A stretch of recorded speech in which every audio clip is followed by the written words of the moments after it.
And how do you actually take out the old joint and put in the new joint? Well, I think a lot of patients have a misconception that you take away a lot of bone when you do a knee replacement, for example. And you really, that's not the case at all. The problem, remember we talked about arthritis being a cartilage problem. It's not a bone problem. And so it's the cartilage part that we're replacing. So there's really, you shape the end of the bone. I mean, there's not much more than a 1/4 inch of bone removed, and then what we put back on is about the same thickness. How long does the surgery take usually? For me, it takes about 70 to 80 minutes. You know, sometimes a little shorter, sometimes a little longer. Then for knees and hips, is that a spinal anesthesia? I prefer for it to be a spinal. There are some advantages from a blood clot standpoint, particularly for hip replacement. I think for both, I prefer to do it that way. Plus, the anesthesia also does what's called a continuous femoral catheter, which is a catheter put on the front side up by the hip. This is for knees only. And what they through the catheter is placed numbing medicine that numbs the front half of the knee, and that's left in for 48 hours, and it's been very, very helpful in the pain that patients have. So will one of my legs be shorter than the other if I have a hip or a knee replacement? With the knee replacement, there's not much change in length. If anything, if someone's very bow-legged and you straighten their knees, they may get a little bit of length in that arena. But generally, you're putting back on about the same amount of bone as you take off, so there's not much change in leg length. In hip replacement, it's different, and it's very hard to get the legs the same length. The arthritic hip typically is shorter because the cartilage is worn away, and so when you do the replacement, it lengthens back out. And so if the arthritic hip is shorter, generally the legs end up pretty close to the same length. If the arthritic leg in some settings, which is unusual but occurs, is longer than the other side, then generally it's going to be longer afterwards also. It's often a trade-off of stability of the hip versus length. How big is the scar, like for a hip? For a hip, for me, it is probably that big. Okay. There was a few years ago a very big move towards a very, very small incision. I don't do that. I don't think the problem with hip replacement is the scar, is the skin incision. So it depends on the size of the patient. But to me, the priority is I need to be able to put the pieces in well.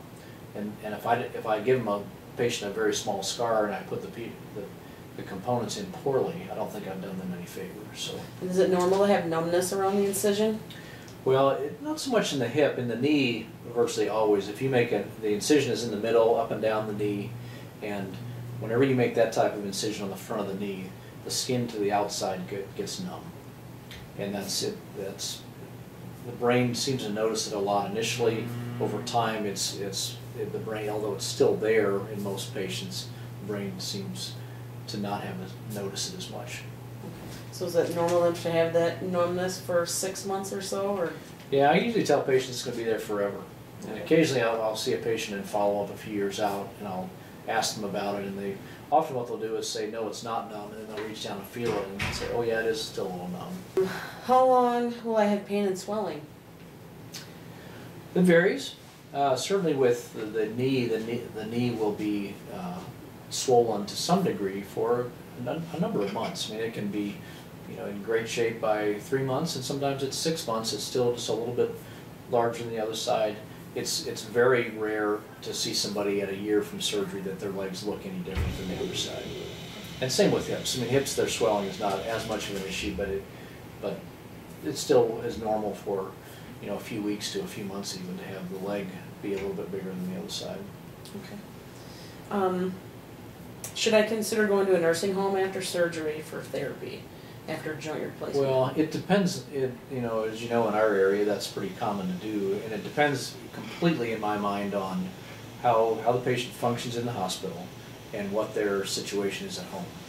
Patients that are older but who live alone, that's a whole different scenario. I mean, in those patients, I think there are huge advantages to going for a week or two to get therapy every day, just get a little stronger, a little bit more comfortable and confident being home. I think it's a good idea in those patients. How long will I be on Coumadin after surgery? Well, I use Coumadin for blood clot prevention because blood clot's a serious complication. It's not common, but it's we have to do something to prevent it.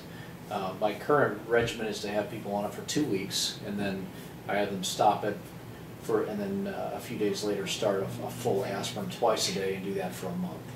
Is it normal to have bruising after surgery all the way down the leg?